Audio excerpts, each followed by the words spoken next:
Bismillahir Rahmanir Rahim. In the name of Allah, most gracious, most merciful, I begin with the greeting words of paradise. Assalamu alaikum wa rahmatullah. And those are the words of peace.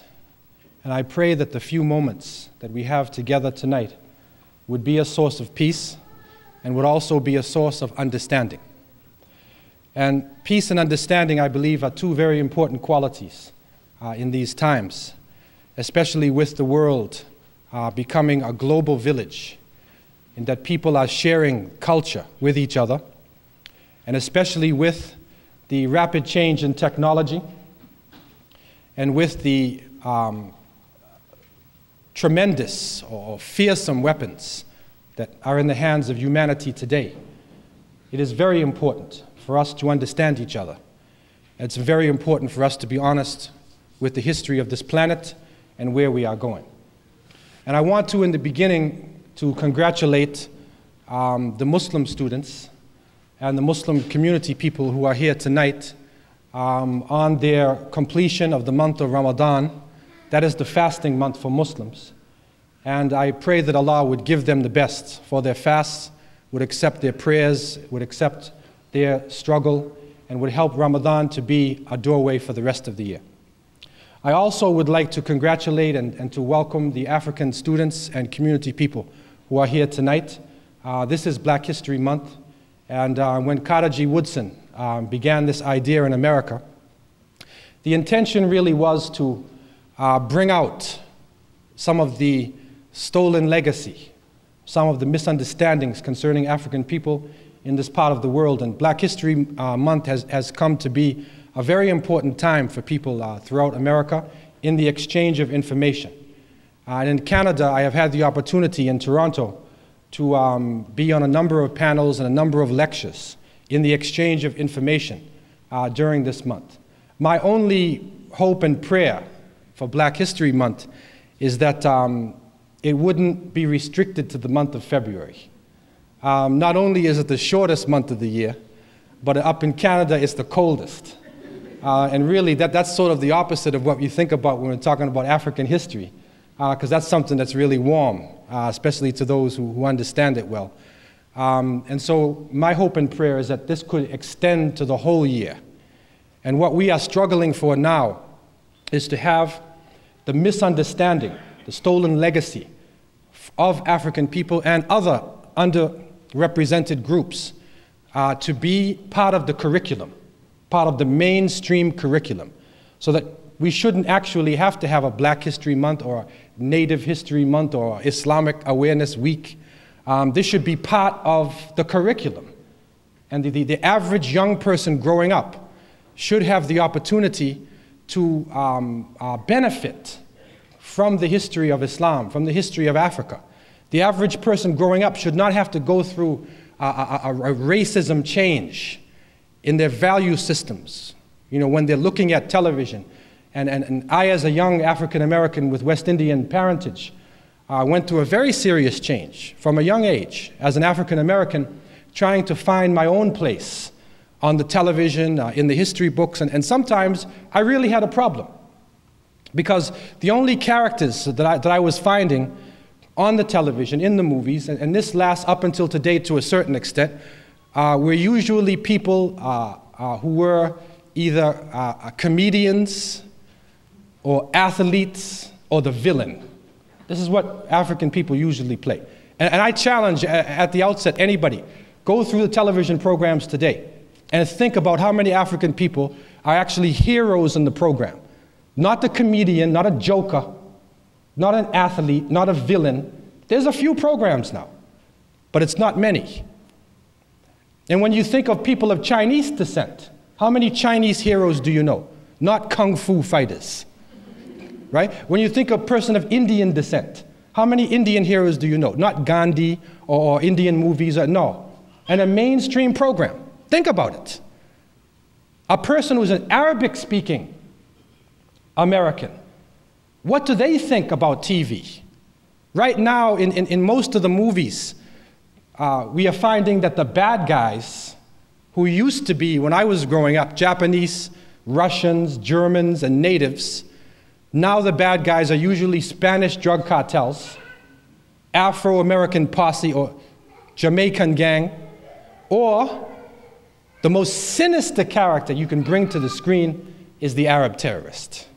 They seize their hostages, and they will not release them until their comrades are released from the prison, and then the Delta Force is in motion. Chuck Norris, Arnold Schwarzenegger, that big guy, Steven Seagal with the little ponytail on his head. All the heroes are in motion to rid the world of the new terrorist.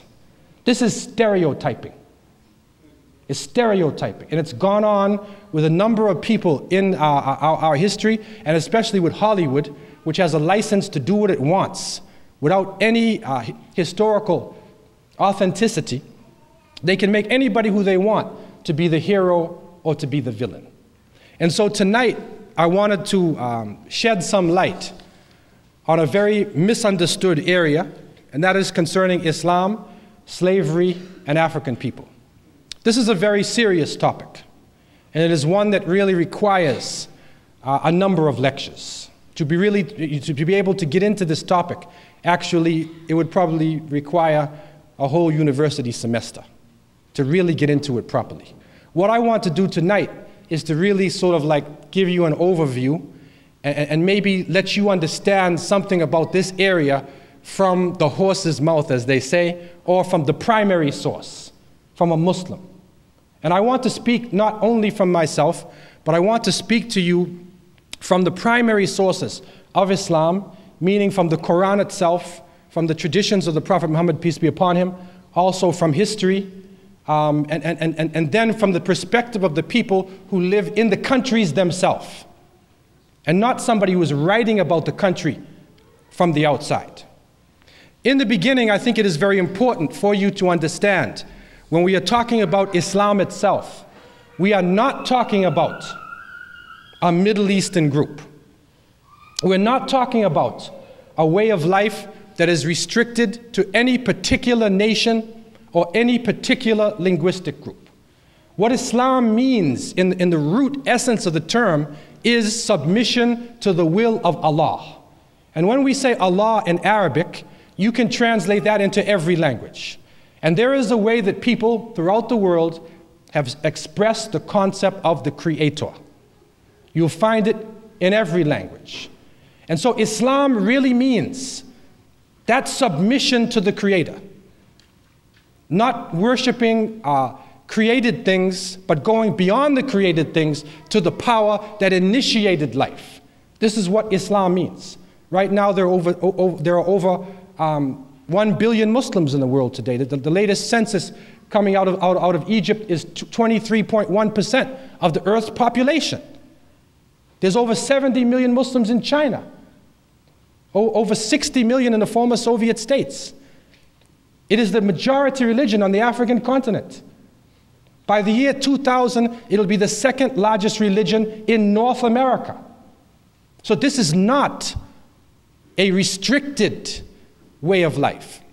And quiet as it's kept, if you are aware of a recent struggle that went on in a place called Chechnya, which is in the former Soviet Union, the Chechen people are Caucasian people.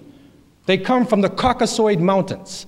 And so those old racist definitions in terms of dividing up people into Negroid, Caucasoid, Mongoloid, those racist definitions, if you are using those definitions, Chechens are Caucasians.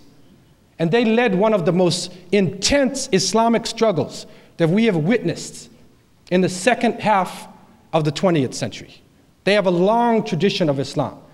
So what I am trying to say is that Islam is not a racial thing, but Islam is that feeling of submission that expresses itself in the individual and then within the nation, within the collective. This is really what I mean by Islam. And just to wrap up that definition, according to Muslims, over 124,000 prophets and messengers came to every nation and every tribe. In the Quran it says, وَلَقَدْ بَعَثْنَا فِي كُلِّ أُمَّةٍ رَسُولًا أَنِ اعْبُدُوا اللَّهَ وَاجْتَنِبُوا الطَّاغُوتَ. This is Arabic. We have sent to every nation a messenger, that they would worship the Creator and they would stay away from false deities. Okay? So this is an international phenomenon. So according to our understanding, the Prophet Ibrahim alayhi salam, submitted to the Creator. He was a Muslim. The Prophet Musa alayhi salam, we believe the water opened up for Moses. He was a Muslim. The Prophet Jesus, Isa alayhi salam, we believe was a prophet. He was born of a divine conception. His mother had him without a father. But we believe that he is one of the prophets of Islam, meaning only submission to the Creator. The difference between the mainstream Christian church and us, for definition purposes, is that when it is mentioned in John the Comforter, we believe that the one who was destined to come after the time of Jesus, peace be upon him, was the Prophet Muhammad, peace and blessings be upon him, who was the seal of the prophets, who lived 1400 years ago or more in Arabia, the seal of this long line of prophets and messengers. And so when we talk of Islam, we are speaking about monotheism. For the definitions of people who may not be aware of religion in Africa itself, there's a discussion that goes on. And you have it on different levels. But basically, there's a discussion that happens where people propose that in Africa, originally there was traditional religion. And the people worshiped the river, or they worshiped the tree, or they worshiped the sun. And then later on, that religion evolved into a higher level, or changed into a higher level, with the Semitic people coming into Africa. And then they say there's Judaism, Christianity, and Islam. This is what you get in a lot of university courses that you take. I want to challenge that root definition right from the beginning. What we are finding from going to the primary sources, going to the sources of the people themselves, and not other people who wrote about them, is that we find that Africa has been a place of multiple beliefs from the beginning of time. There have been people who have a number of different beliefs. And this is the way Africa is. If you go to the African continent, especially in traditional Africa, and you go to the city, you will find people of many different nations in the marketplace who are discussing with each other, who are trading with each other, who understand different cultures from different parts of the continent. It is a continent that is very much diverse in its languages, in its culture, in its expression. As far as monotheism is concerned, from the teachings of Ptahhotep, and this is published, or this was first published in the 5th Kemetic, or you could say Egyptian dynasty, around 2388 before the Christian era. Ptahhotep, believed to be a sage who served under the king Asa, was reported to have said, "Do not scheme against people. God will punish accordingly. If a man says, 'I shall live by scheming,' he will lack bread for his mouth. People's schemes do not prevail. God's command is what prevails. Therefore, in the midst of peace, what God gives comes by itself." And so you will find in this book, which is considered by many historians to be the oldest text that we have, written text, in these teachings of Ptahhotep, it is recorded that monotheism was alive and well.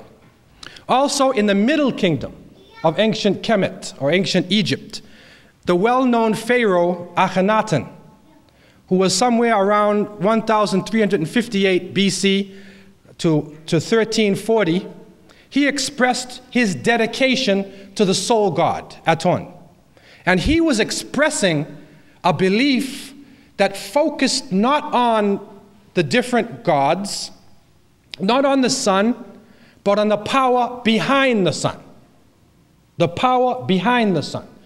This is in ancient Egypt, which of course is in Africa. And within the Psalms of Akhenaten, you find the following. "How manifold are your works, though hidden from sight. O sole God, besides whom there is none. You created earth according to your desire, you alone. All people, cattle, and all kinds of animal all on the earth that walks on legs, and all on high that fly with wings. You set every person in his or her place and satisfy their needs. All have food, and their time of life is determined. Their tongues differ in speech, and so do their characters. The colors of their skins are different also, for you distinguish the people. How excellent are your ways, O Lord of eternity. This is an African Pharaoh speaking. This is before the time of Moses, before the time of Jesus, and before the time of Muhammad, peace be upon him. This is in Africa. And you will find other writings throughout the continent. You will find in Shona writings the strong belief in one God, the Great Spirit. You will find in the writings of Langi, of Uganda, also the concept of the Great Spirit. You will find this throughout the continent. So really, the root definition of Islam, meaning submission to one God, or the concept of monotheism, is something which is not new in Africa. It is something which is not new throughout the world.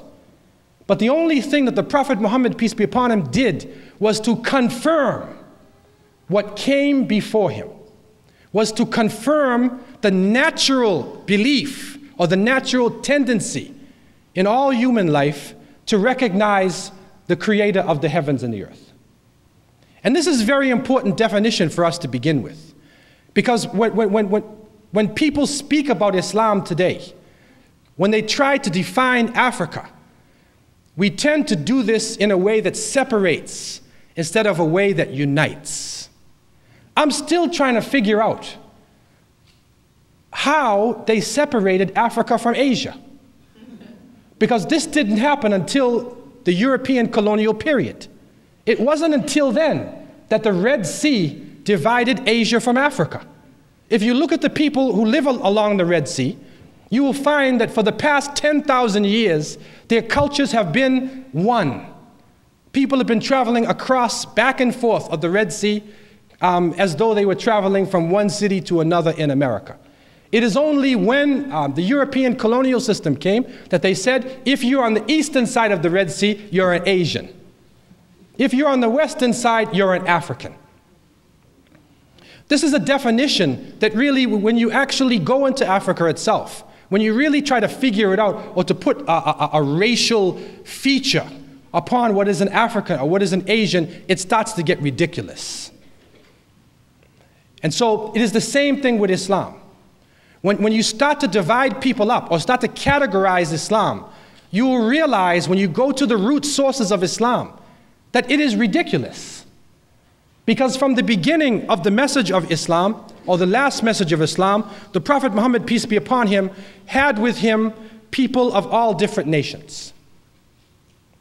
Now, what I also want to look at before going into the specifics of Muslims themselves and their relationship to slavery is the concept of slavery itself. What we have to realize is that slavery in the ancient world was an international phenomenon. Slavery was in China, in Africa, in Europe, in the Americas, in the Middle East. It was everywhere in the world. It's almost similar to worker and boss today. Even the word slave itself, many historians are saying, comes from Slav. You know, like Czechoslovakia, Slavic people, because they were enslaved by the Romans. And so they looked at blonde-haired, blue-eyed people coming from the north as slaves. That's a strange definition today, especially with racism having overtaken everything. That's a strange definition. But in the ancient time, slavery was not defined by color. Slavery was a class, or it was a life that a person was put into for a number of different reasons. And so when you look back at the ancient times, you will find in ancient Byzantium, the Byzantine Empire, under the digests compiled by a Christian emperor, slavery was considered part of the law of nature. Marriages between slaves were not legal in the Byzantine Roman Empire. Marriages between slaves and free were prohibited under severe penalties. You will also find that within America itself, amongst the native people, in China, in Africa, there was slavery. And slavery usually came about through warfare. That after the war was over, the prisoners of war, who were usually women and children, were taken by the other side and incorporated into the society. So the definition of slavery itself, if we are to look at Islam, which began not recently, but over 1400 years ago, to have the proper perspective, we need to have a proper perspective about slavery itself. You are talking about a relationship between people that was established throughout the planet. It was the way of life of the people on earth. If you were in a war and you were not killed, you were taken as a slave. This was all over the planet. Now, what has clouded the issue is that in the 15th and 16th century, and starting from the 15th century, when Christopher Columbus bumped into America, thinking he was going to India, lost, and discovered by the people in probably the Bahamas, who cooled him down and probably tried to give him something to drink.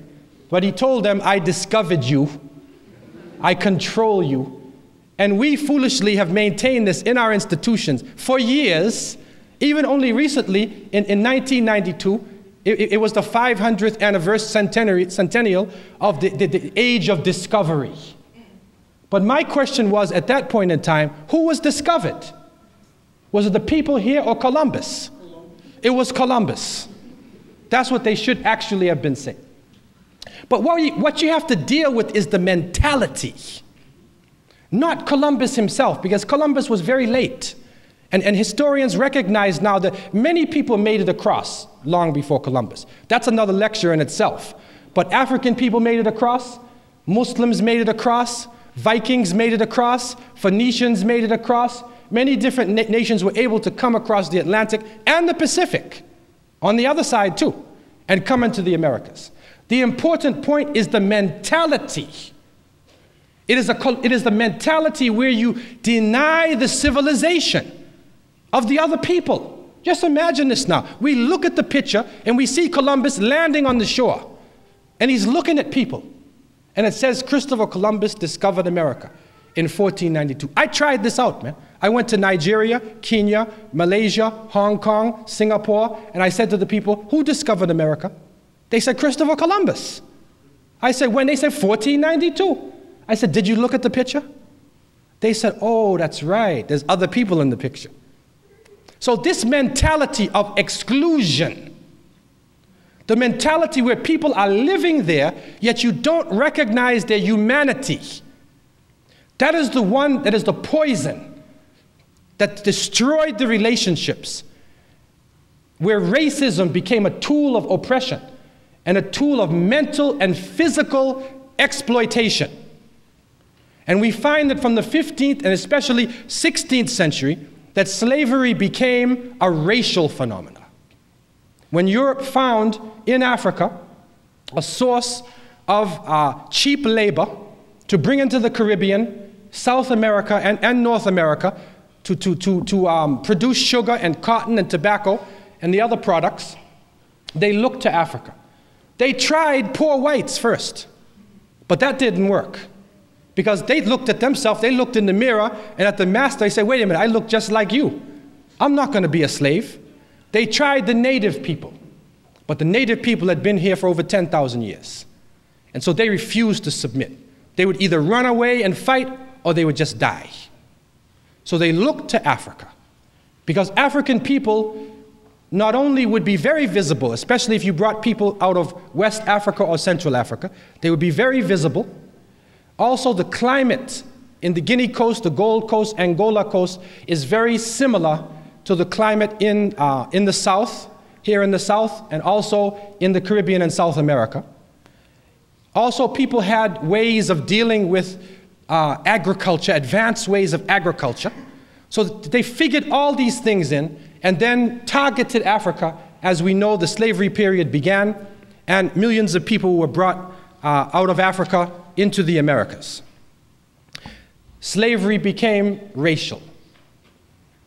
History also records that there were African people who lived in America at the time of the 13 states who had their own property.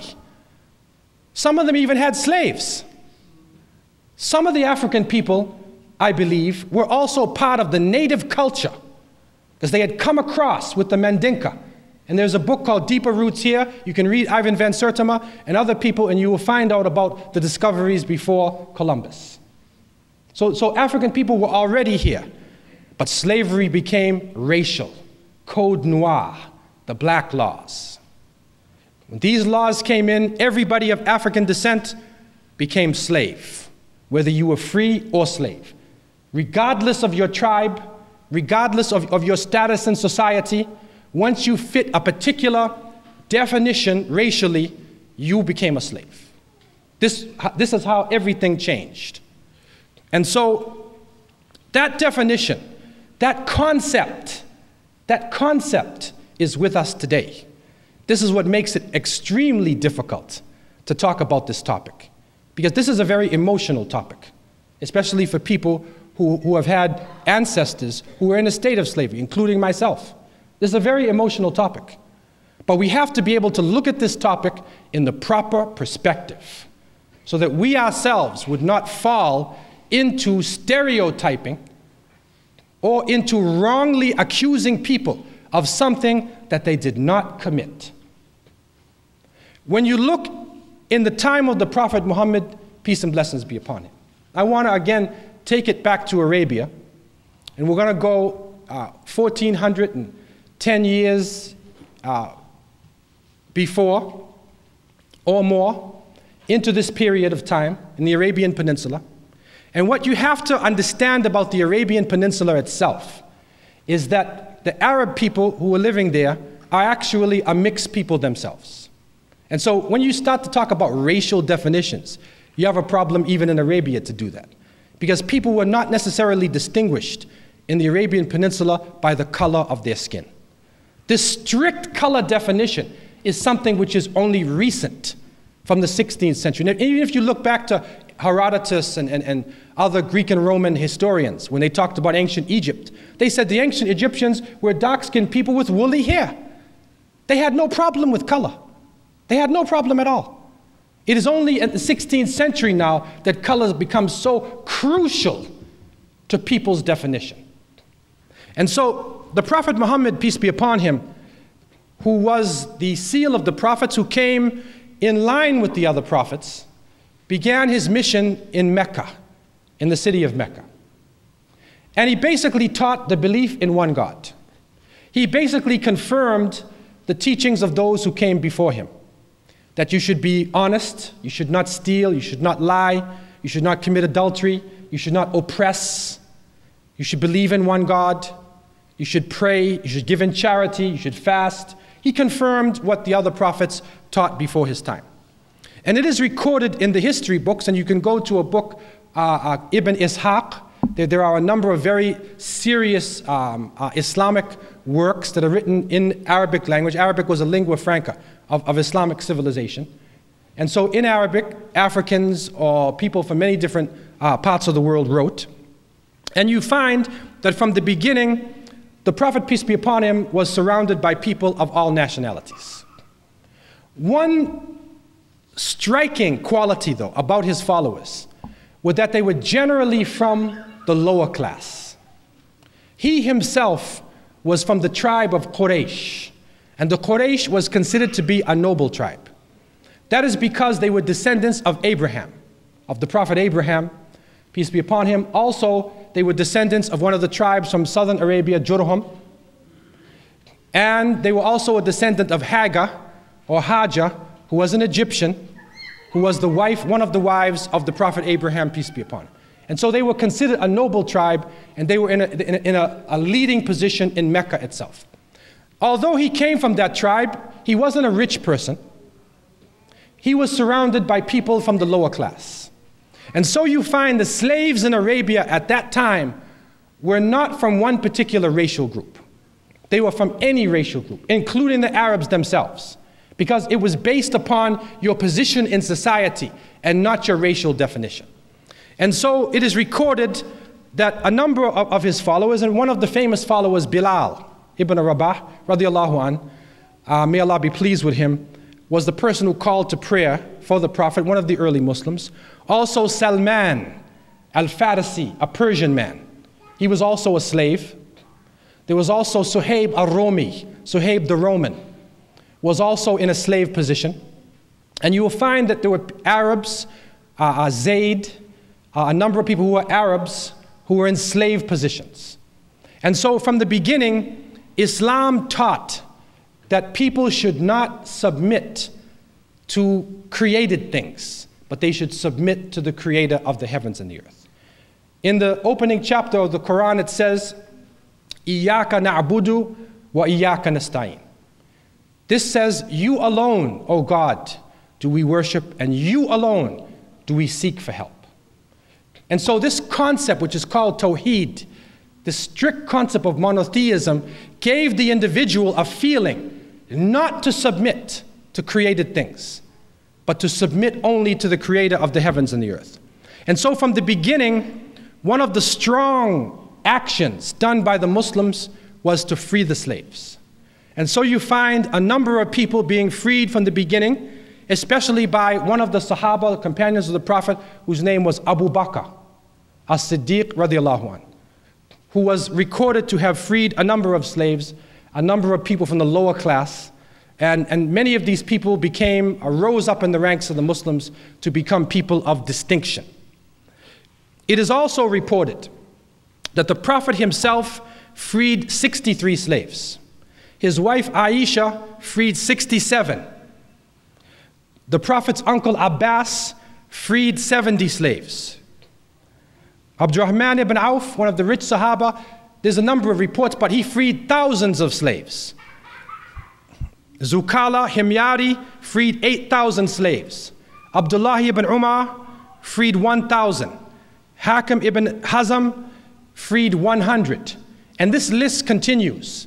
And you will find within the annals of history, if you read the history book of At-Tabari, Tariq At-Tabari, Ibn Kathir, Ibn al-Athir, you go into the actual reports from the language of the people living at the time, you will find a number of people who were released from slavery by the Muslims who were struggling very seriously in those times to try to right the wrongs and to bring the society into a society of justice. Also, we find that the Prophet, peace be upon him, made it very clear in his language to his followers what their relationship should be. And in one hadith, which was reported on the authority of Abu Huraira, who was one of the famous companions of the Prophet, peace be upon him, he said that the Prophet, peace be upon him, reported a saying from the Creator himself. And this is called Hadith Qudsi for the Muslims who are here. It's not the Qur'an, it's not a saying of the Prophet, but it is when the Prophet quotes from the Creator. And this is what it says.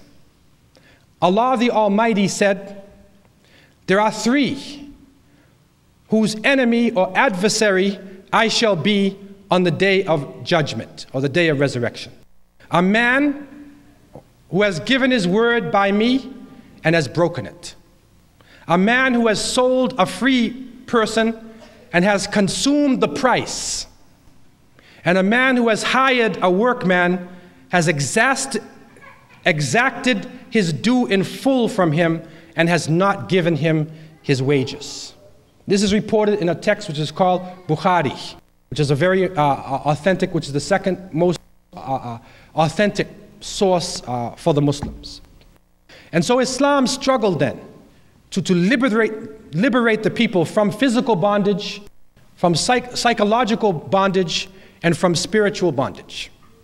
You also found that Islam allowed slaves to buy their freedom. Now, what was happening is, again, you're coming into a society where slavery is an institution spread throughout the world. And so within the society itself, this is a class of people. There is free and there is slave. This is the way it is. And so the Quran itself in chapter 24, verse 33 says, and if those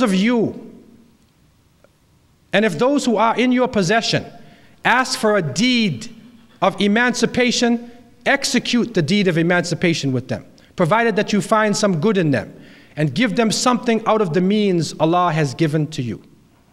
Also, one of the pillars of Islam, which is called zakat, and this is the third great pillar of Islam, and this is charity, or this is the due, 2.5% of the wealth, which is given every year to the poor and the needy. One of the categories of people who were defined by the Creator that you should use your wealth for is a person in slavery. That you should spend your money to get people out of a state of slavery.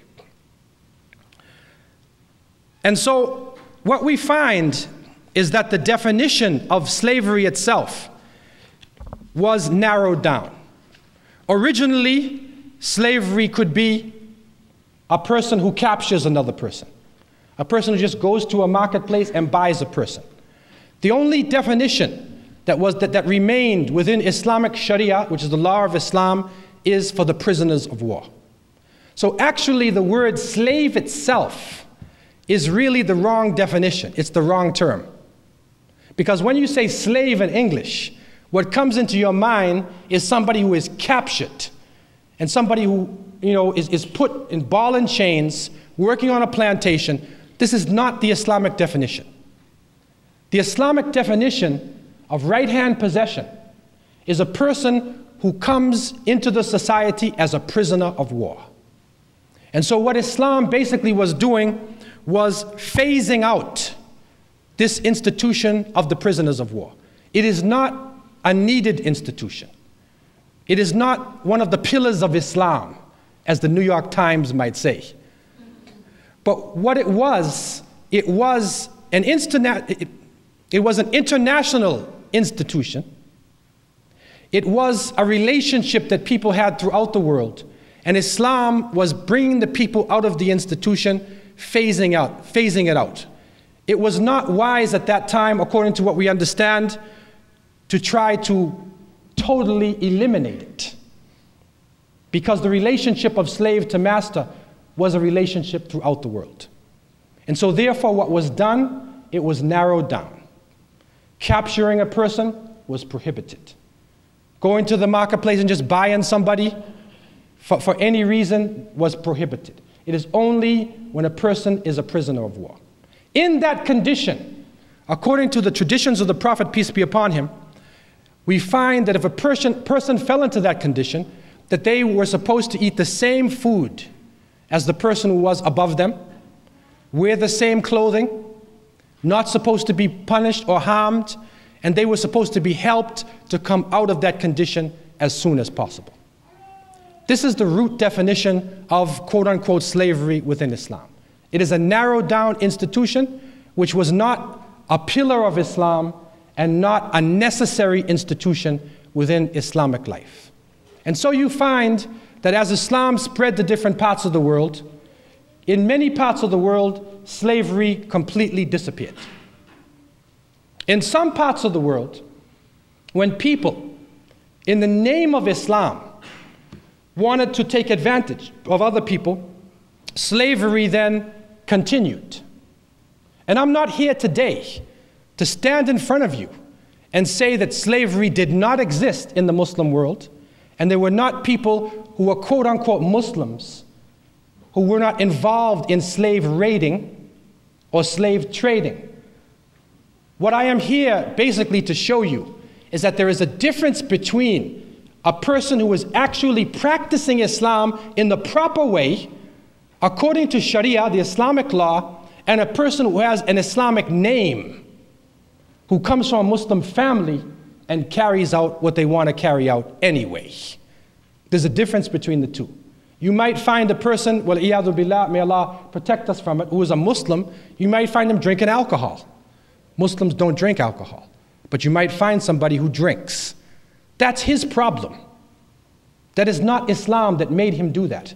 That is the choice that the individual made to carry it out. When you look at the history of Islam in the era that is called in Islamic jurisprudence the time of the Salaf as-Salih, this is the first 3 generations of Islam. You find within that early time there is no slave raiding that is going on. There is no historical report that shows that Muslims were involved in slave raiding or in slave trading, as it happened later on in Islamic history. That is the source for Islamic lifestyle. And so people have practiced Islam based upon their understanding of their relationship with the Creator and their ability to perform the Sharia. When African people were taken into slavery from the west coast of Africa, and quiet as it's kept, we are now understanding that maybe close to 30% of the slaves taken from the Guinea coast of West Africa were Muslims. Close to 30%. In Bahia, in Brazil, which was the largest slave population created by the Portuguese, there was a huge slave revolt in Bahia, a successful slave revolt, to the point where the Hausa and the Fulani or the Fula people who were taken into slavery in that part of the world were able to defeat the Portuguese. They were given boats and they returned to West Africa. And you can go to Lagos today and you can find Brazilian mosques, which is a mosque, a house of worship built by people who were captured, taken to Brazil, and then won their liberation and returned to West Africa. You also find that in Suriname, the Bush blacks led a great revolt. And if you go to the interior of Suriname today, you will find African people who are free people, who fought for their liberation. One of the leaders in this revolt, his name was Arabi, and his general was Zamzam. Zamzam is water in Mecca that the Muslims drink. It's been flowing from the time of the Prophet Abraham. This is in Suriname.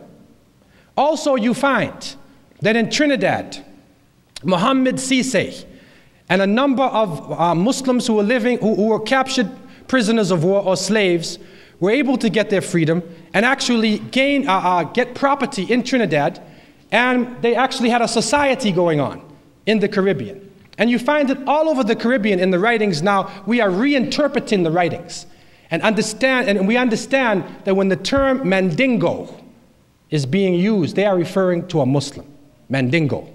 This is the terminology now. They wouldn't use Muslim because you have to remember that the Spanish were paranoid of Muslims because Muslims were in Spain for 700 years. And so the Spanish had to overtake the Muslims in Andalusia, right? Seville, Toledo, Granada, Cordoba. So they didn't want to hear the words Muslim. They wanted to erase it. They just baptized everybody on the boat. And so nobody could use it, especially the Muslims. But still records are coming to us. In 1821, in the Manchester parish of Jamaica, a document was being passed around which is called Wathiqa. Wathiqa. It was written in Arabic. This is a document which is now being linked by Nigerian scholars to a document written by a West African Islamic reviver of the faith. His name was Sheikh Uthman Danfodio of the Fulani people. He wrote a document which was called Wathiqa ibn Fudi ila Ahl Sudan wa man sha'allahu min al-Ikhwan. This document says it is the document or manifesto of the son of a scholar, Ibn Fudi, to the people of the Sudan, meaning right across West Africa, to the Sudan today, and those whom Allah pleases from the brethren, meaning his students or talaba. This document, Wathiqa, was calling the people to resistance. Resistance. At that time, it was against the petty Hausa kings who were oppressing people in Gobert and other parts of Hausa land. There was a revolt, a resistance that went on in the time of Sheikh Uthman, rahimahullah.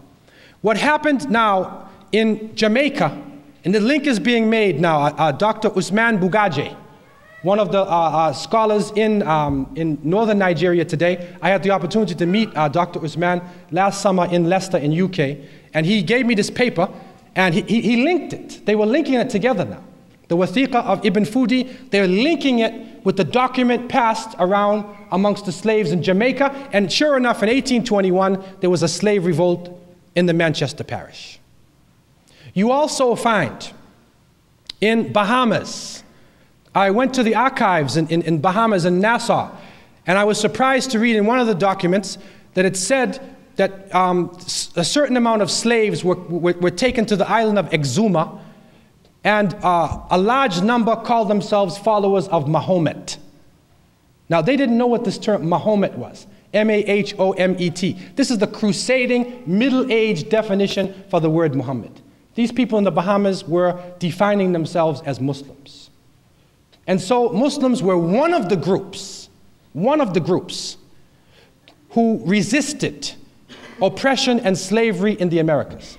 Very interestingly, what has happened to me recently is that Sheikh Fahim Diop, who is a Gambian scholar who is living in New York area and teaching, Sheikh Fahim was linking now the concept of Maroons, the Maroon people, with a strong tribe known in Gambia. This is interesting because the definition that came to us, and I had the opportunity to visit the Maroon settlements in Jamaica. I was there for 4 years.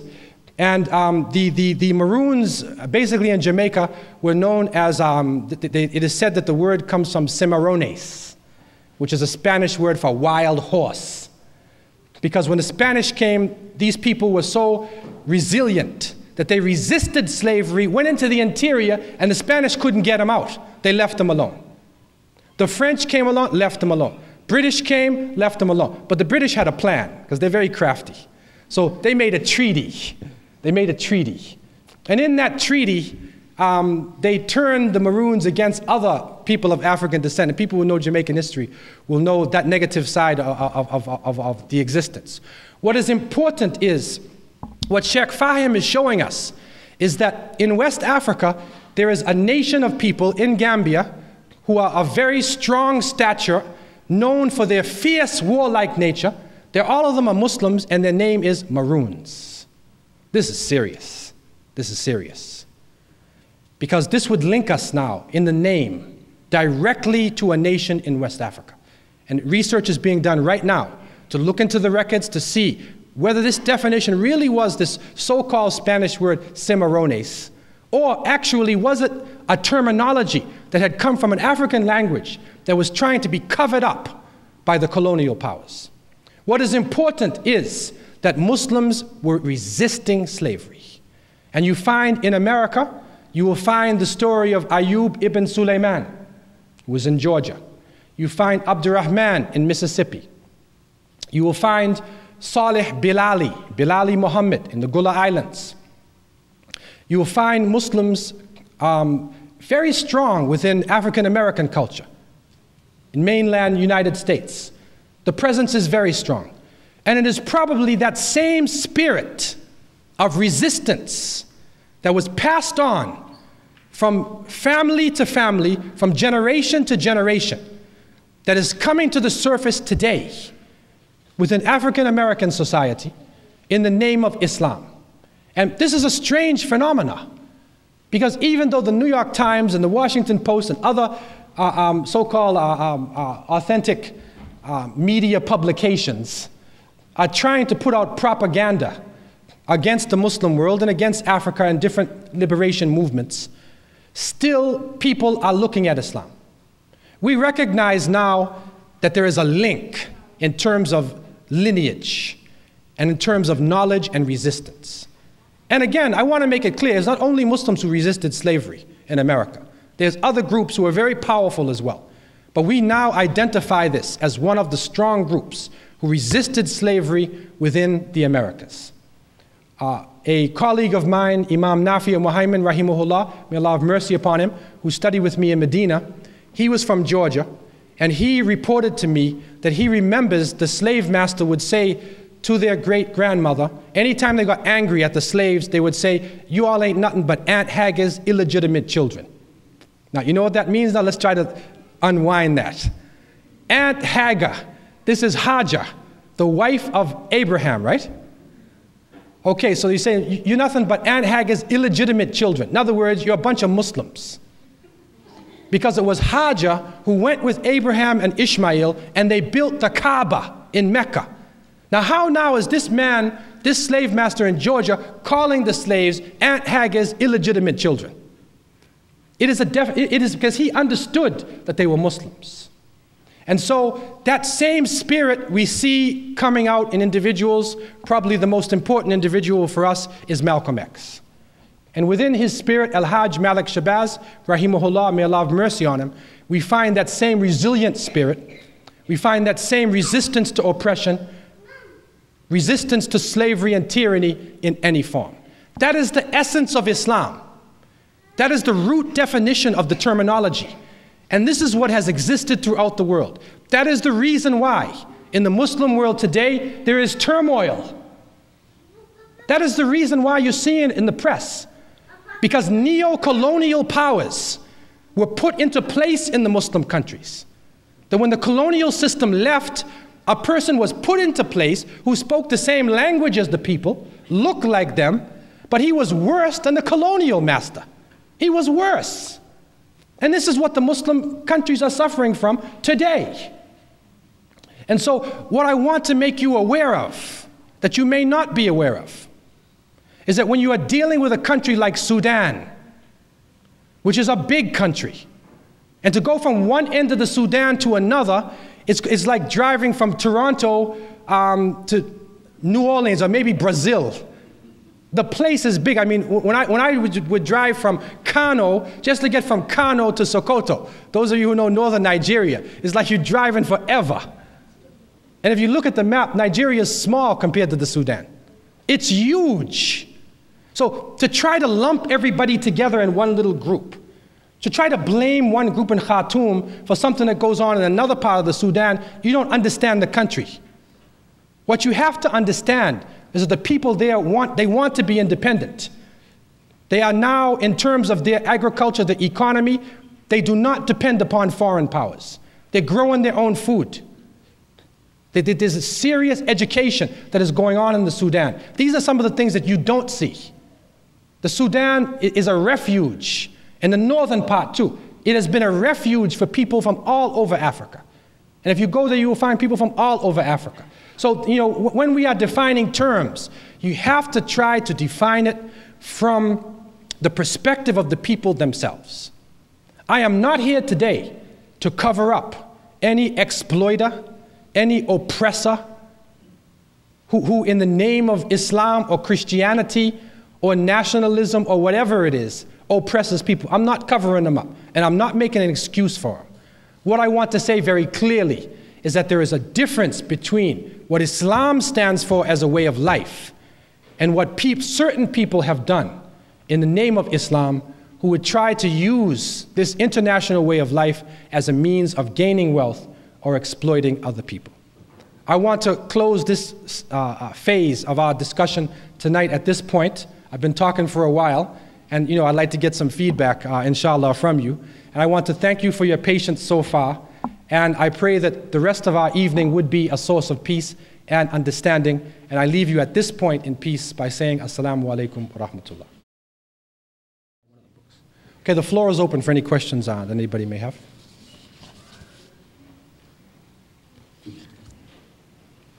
Now, what I would like to ask, and I would like to reserve the right to basically deal with questions that are connected with this topic. I know there are Muslim brothers and sisters here, and there's a lot of questions, right? But some of them is going to go too far off in another angle. And with respect to the non-Muslims who are here tonight, we want to keep it restricted to the topic itself and not go too much. There's a question about the Ahmadiyya movement. There's about Sufism in Islam and all this. I mean, brothers and sisters, we can have a session afterwards, man. We can have a session, man. But we want to deal with this thing. Yes, sir. Thank you very much for the speech and the light. I have a question about most of the examples you gave as far as Muslims or Islam resisting slavery. Most of the examples you gave were people that were going to be enslaved, so it would make sense that they would resist slavery. So what I'd like to hear more from you, since you have much more knowledge than I do, as present day Islam resisting slavery. Well, basically speaking, slavery, as you know, has taken different forms. And what I would say is that slavery today, you know, has gone from ball and chain slavery to economic slavery. And there's also psychological slavery. Because really, what has happened to African people in the West, as I'm sure you're aware of, is that people were enslaved not only physically, but they were enslaved psychologically, mentally, spiritually. And so therefore, there's a physical resistance where you fight back the system, you run away, you revolt, okay? But now when the institution is gone, the slave institution in this part of the world, for instance, doesn't exist. However, there's a psychological one. There's a spiritual one, where people are being put down, where racism is continuing. And so you will find that one of the elements, or one of the important aspects that Islam has to bring to this part of the world is that concept of submission to the Creator and not to created things. And so you will find that there are Muslims in different parts of America, the Caribbean, who are trying to give their children like a different definition of life and resist that old Christopher Columbus mentality type of thing. In the Muslim world itself, okay, as I said, the Muslim world is going through a very serious change in the sense that the authority themselves, the authorities, in most cases, represent the colonial period. The colonial period has not ended in the Muslim world. It is what you could call the neo-colonialism, the new colonialism. And so there are people who are ruling the Muslim world now who are still holding the masses of the people down. They're still favoring one family or another family. They're still dividing people. They're still being tools of imperialism. And so therefore, Muslims are resisting it throughout the Muslim world, and there is a great change which is going on there. And so this is really how it is being resisted, because slavery as an institution, in terms of a marketplace and buying and selling and that type of institution, really, from my own understanding, I haven't seen it. There's a brother from California named Sheikh Hamza Yusuf. He studied in Mauritania. He lived in Mauritania for a while. And his witness was he never saw it, buying and selling of people. He never saw that. In the Sudan, actually next week at Rutgers University, there's going to be a very important session. If any of you can get up to Newark, New Jersey, next Saturday, the Minister of Justice of the Sudan is going to be there. He's going to be on the firing line. Also, Dr. Suleiman Yang, who is a Gambian scholar in Howard University, and myself, inshallah, will be on this panel, and it's dealing with slavery. So the Minister of Justice is going to be there, man. So I don't know what's going on in the Sudan itself. What I do know is that, basically what I've heard from it is that the government in the north, basically, and the people in the north, they are not involved in this. If there are people who are involved in raiding or trading, these are renegades. This is a renegade group that is doing this. It is not a group which is attached to the mainstream Islamic movements in the north. This is what I understand so far. But most of the parts of the Muslim world, what is going on, it is a resistance to economic slavery. In other words, what is happening in the Islamic system, for instance, there is no interest. And so there are banks being developed now, economic systems that would not be capitalist or not be socialist. They're outside of the realm of the so-called East and Western systems. So that is a very serious resistance that is going on in that sense. In the other sense, there are no marketplaces, and there's nothing like that even to resist there. However, people who are oppressed in low classes and low castes or groups like that, if they exist in the Muslim world, you generally find there's a struggle going on right now. There's a struggle with these authoritarian groups who are trying to maintain supremacy over the masses of the people. This is basically what is happening there. Any other oral questions anybody has?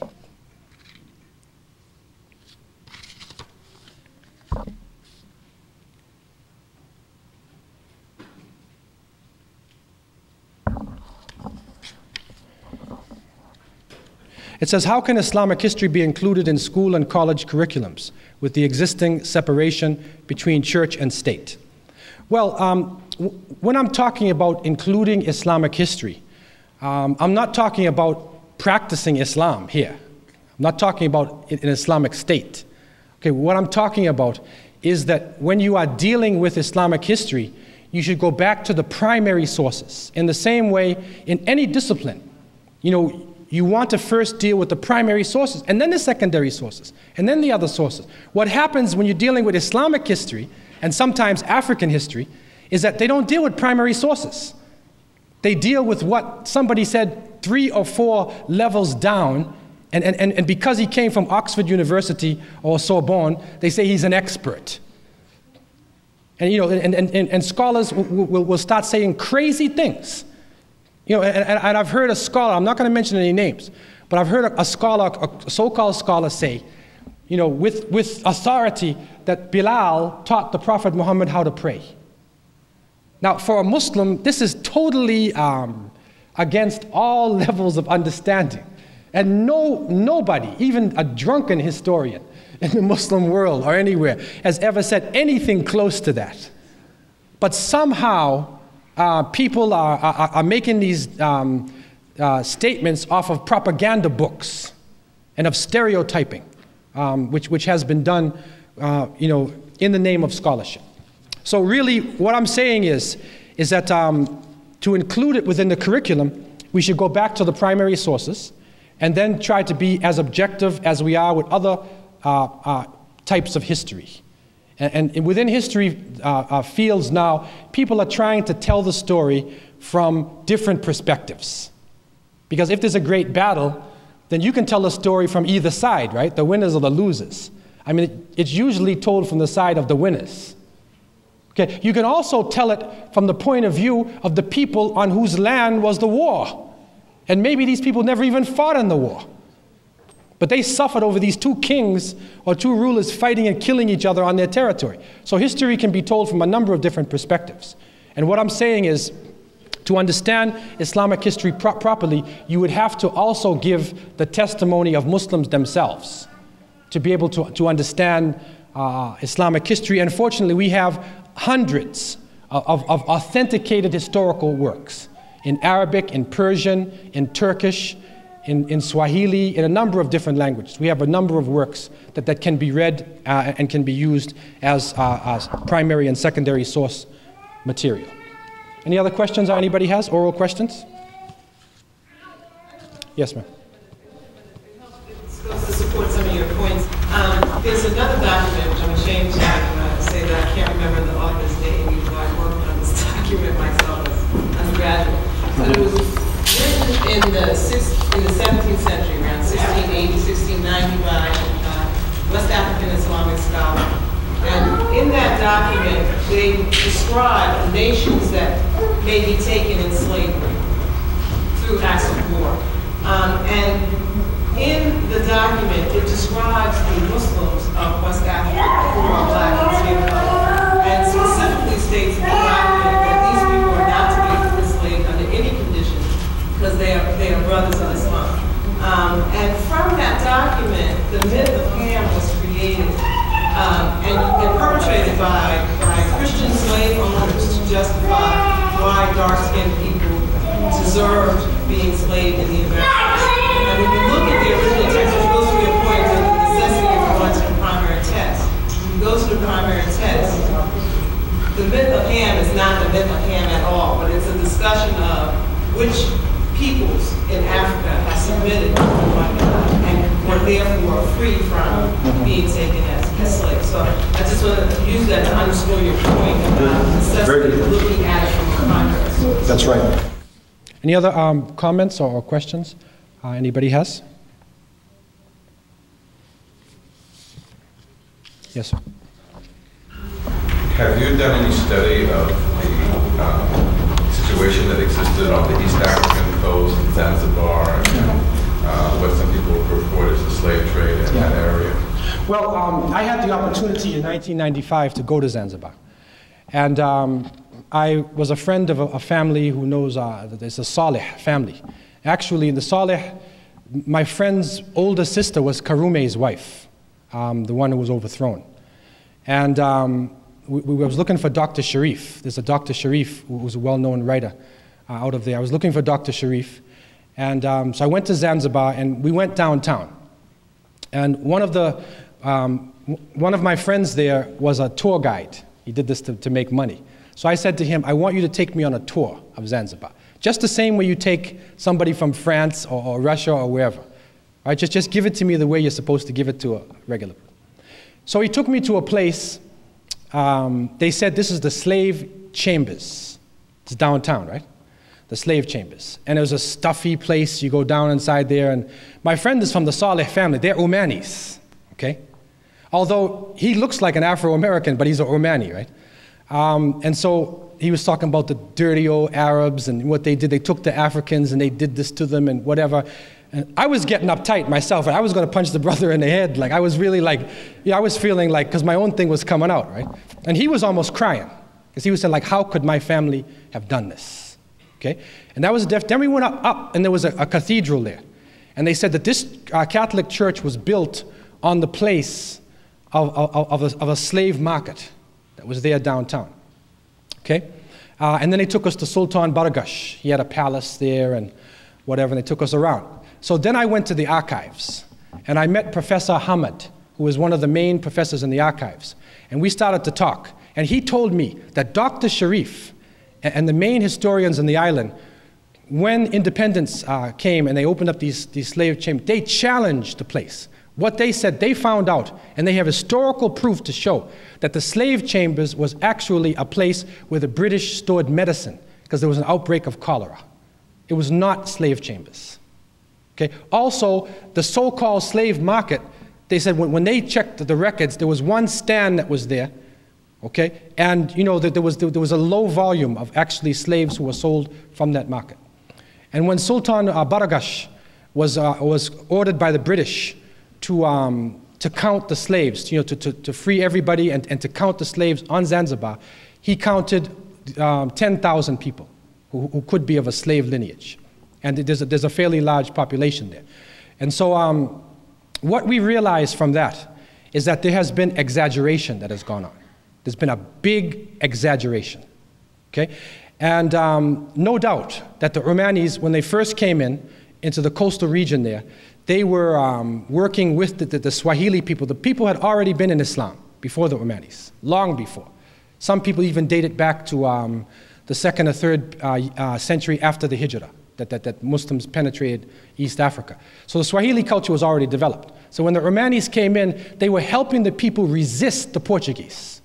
But after a while, when they took over, they became pirates themselves. And they actually were involved in transporting people from the interior of Africa, East Africa, into different parts of the Muslim world. And even in Pakistan and other places, there are some African groups that can be linked to the slaves, the Makran, they're called in Karachi. And there's certain people that could be linked, possibly, to the Africans who were transported up there by the Omanis. So it definitely did go on.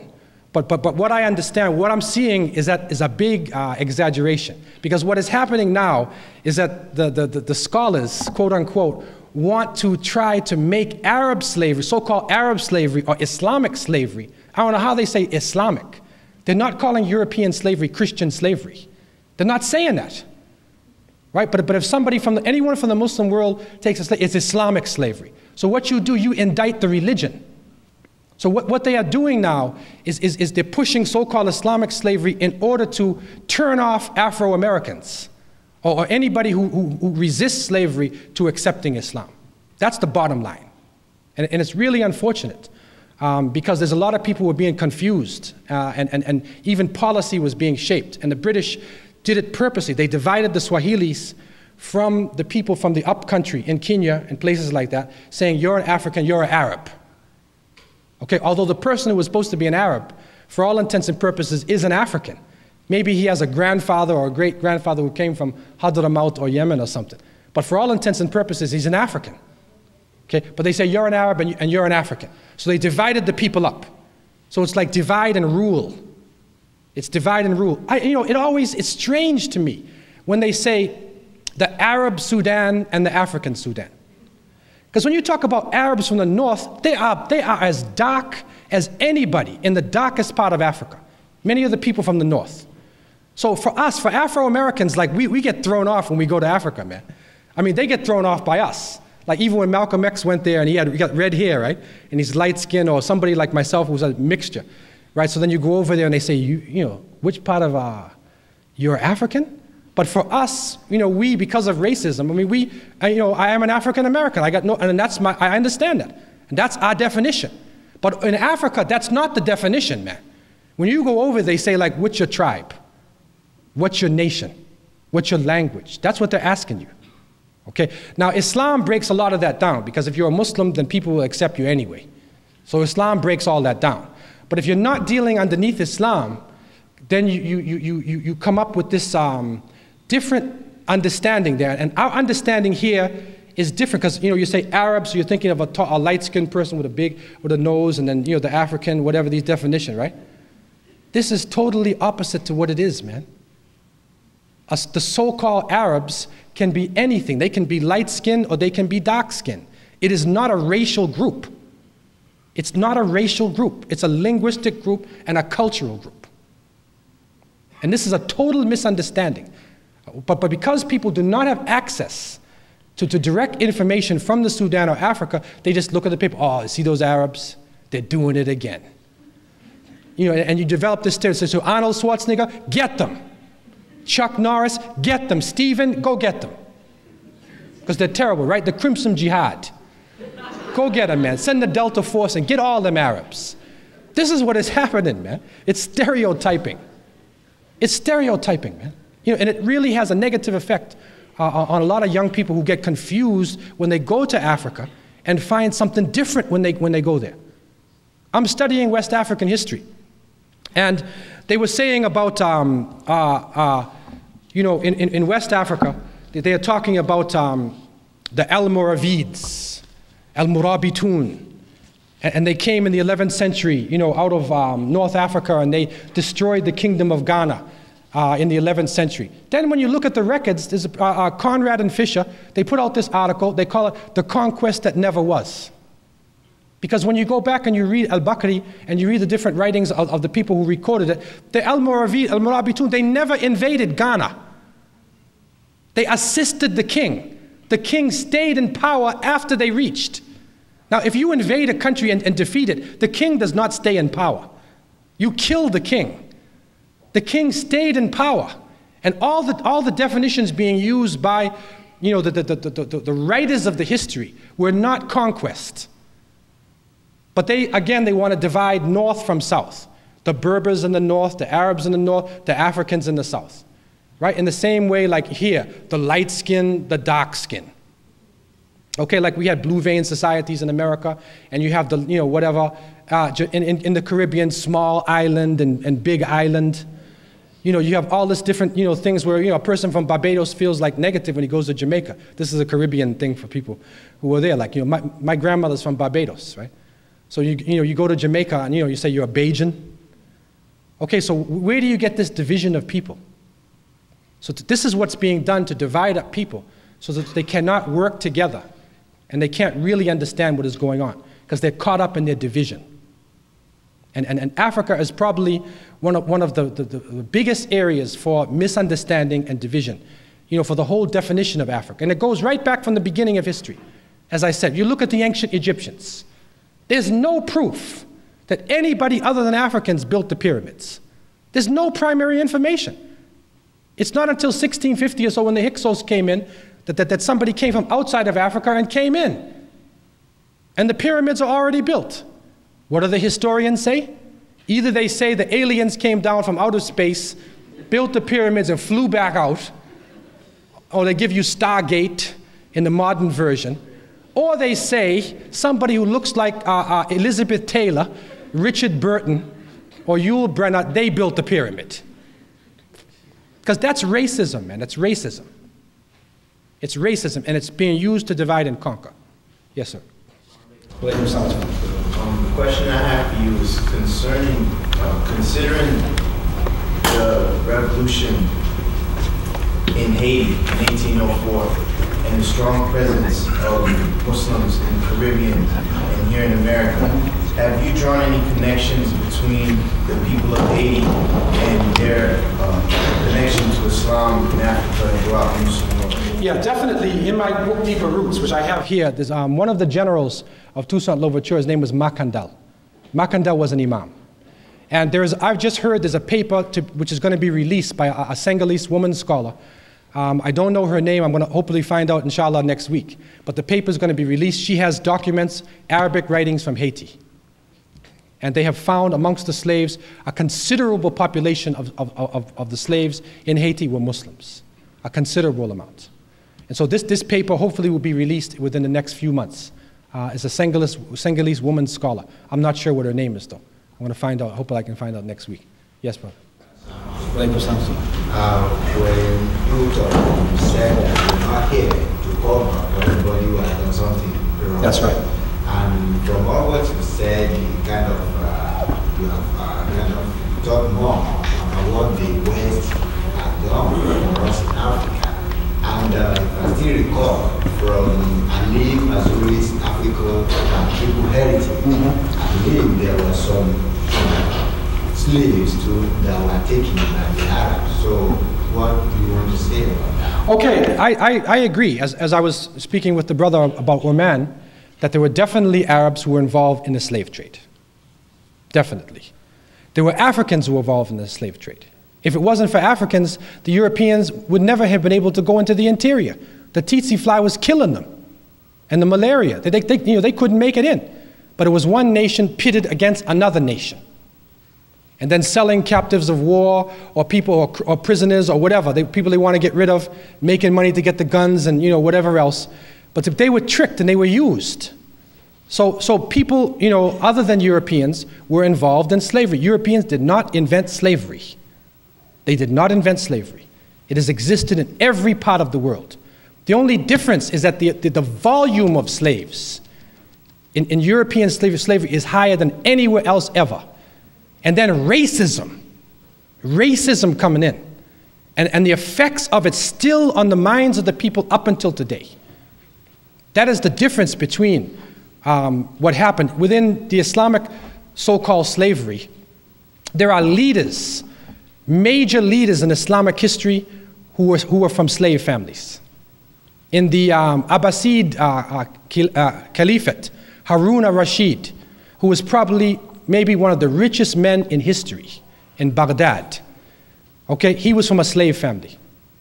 Qutb ad-Din, one of the famous leaders in Delhi, in India, a famous leader, he was from a slave family. And you'll go and you'll find many of the great leaders within Islamic history came from slave lineage. So there's upward mobility. But this form here, there's no mobility, but down into the ground. That's your mobility. And racism still makes it difficult for people to make it up in the ranks. The left, this is what the difference is within it. But definitely Arabs were involved in it, Africans were involved in it, Indians were involved in it. But what I'm trying to say is that Islam, as a way of life, is free of this. Islam is free of this. Now, to understand why Islam did not totally abolish it at that time, that's a question. Okay? As I said, what we understand from the perspective is that it was phasing it out because it was a worldwide institution. And it narrowed it down to such a small level that, in many parts of the world, of the Muslim world, it ended. And there's no need for it. But only people who wanted to exploit, try to bring it back to life. But it is not a pillar of Islam. It is not needed within an Islamic state or any type of Islamic community. It is not needed at all.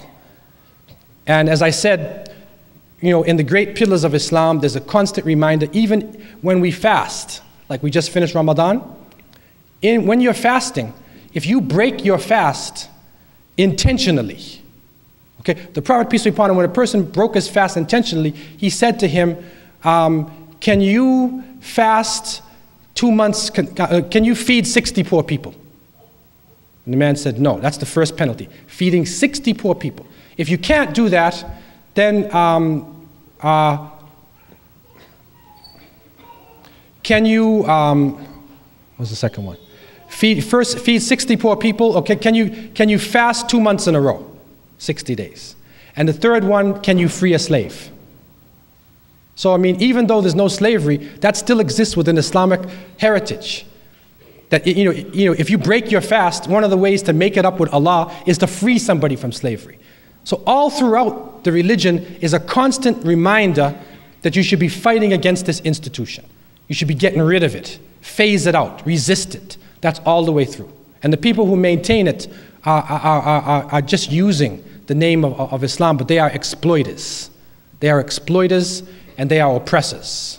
And we have to suffer under them as well as non-Muslims. Any other questions or comments anybody has?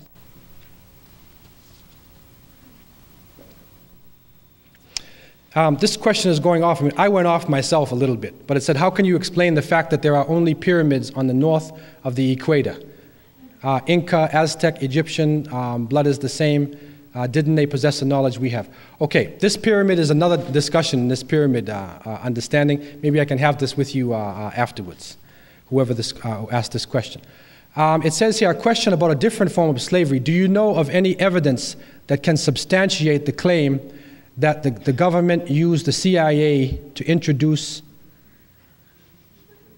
slaves or drugs to the African American community? Okay, I don't have specific evidence, myself in terms of that, but it is definitely something happened, because I can remember in the 60s, when people were, really organizing in the black communities and consciousness was out there, and suddenly you had like Superfly, man, this movie called Superfly. Suddenly everybody started straightening their hair, and then these drugs started pouring into the community. And then crack cocaine. I mean, this was not done just by chance. Okay, you'd like to comment? Yeah. There was a documentary that was produced recently in Washington, D.C., and there were several government officials who participated, like Maxine Waters, the congressman from Los Angeles, and some other people, a professor at the University of Maryland in the history department, and they documented that there was a connection with the Nicaraguans in terms of bringing cocaine into Los Angeles. I think some of you might be aware that there's an article written, published in the San Jose Mercury, exposing the CIA connections. And actually there are now government investigations of the CIA, FBI, their complicity with bringing in drugs in the country. Maxine Waters and some other Congress people have been involved in this. If you can, contact Maxine Waters' office, you can probably get a copy of this tape. It's a very enlightening videotape about this relationship. And there was an African American who was complicitous with this, who was receiving the drugs, who were selling the drugs, was now in jail. And Maxine Waters actually went there and interviewed this person. So if you contact her office, you may be able to get this PBS video, which is very illuminating. And the investigation continues. So there's clear evidence of CIA government bringing drugs into the African American community. Mm-hmm. Thank you. Any other questions anybody has? Okay, I want to thank you for your patience, and I want to invite you to Rutgers University campus, Newark, New Jersey. Next Saturday night at 6:30 sharp, the Minister of Justice, Secretary, he's the Assistant Attorney General of the Sudan, Abdurrahman al-Khalifa, will be there, along with Dr. Suleiman Yang of Howard University, and my humble self, inshallah, just backing them up, inshallah. So you're invited to come to Newark, New Jersey next week, and I leave you in peace. Wassalamu alaikum wa rahmatullah.